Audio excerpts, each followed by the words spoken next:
Baş vermiş qiyamət əlamətləri. İkinci hissə. Müsəlmanların bir-biri ilə vuruşması. İki böyük İslam ordusu bir-biri ilə müharibə etmədikcə qiyamət qopmaz. Müsəlmanlardan iki qrup bir-biri ilə vuruşmadıqca qiyamət qopmaz. Onların arasında böyük savaş olar. Amma məqsədləri eynidir. İran-İraq müharibəsi qızışdı. Livanda məhzəb qarşıdurması. Yəməndə məhzəb qarşıdurmaları davam edir. Sünni-Şiə qarşıdurması. Müsəlmanların məruz qaldığı işgəncələr.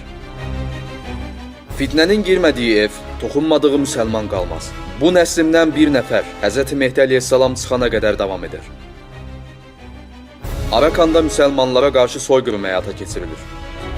Müsəlmanlar diri-diri yandırılır. Şərqi Türkistanda müsəlmanlar qətlə yetirilir. Patanili müsəlmanlar öldürülür. Bangladeşdə müsəlmanlara zülüm. Müsəlmanlara ölümdən betər zülüm.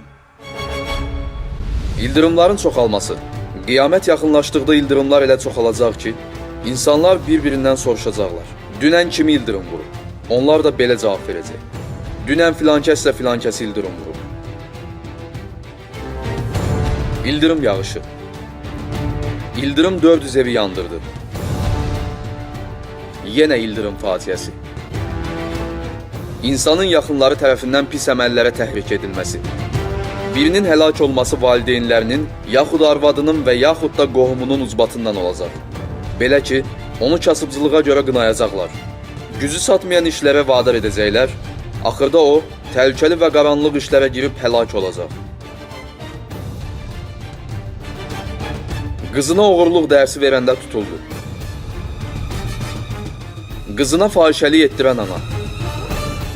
5 yaşlı uşağı da narkotik alüdə etdilər. Qumar borcuna görə qızını satdı. Heyvanlara insanlardan daha çox dəyər verənlər. Qiyamət yaxınlaşdıqda adamlar evlərində iç saxlayacaq. Bu, onlara övladdan daha xoş gələcək. Heyvanları sevmək, onlara şəfqətlə yanaşmaq əlbəttə gözəldir.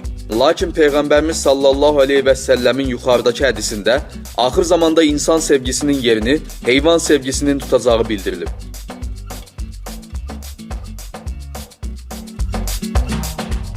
Milyarlarla dollar itə miras qaldı.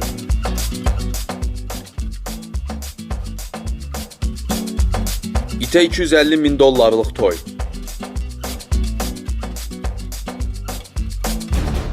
İnsanlar arasında sevgi və hörmətin azalması.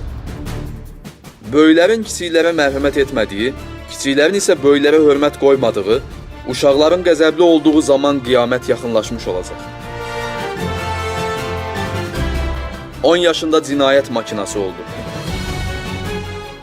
Dərsini oxu dediyinə görə anamı öldürdüm. 100 cinayətdən 12-sini uşaqlar törədir. Zamanın qısalması.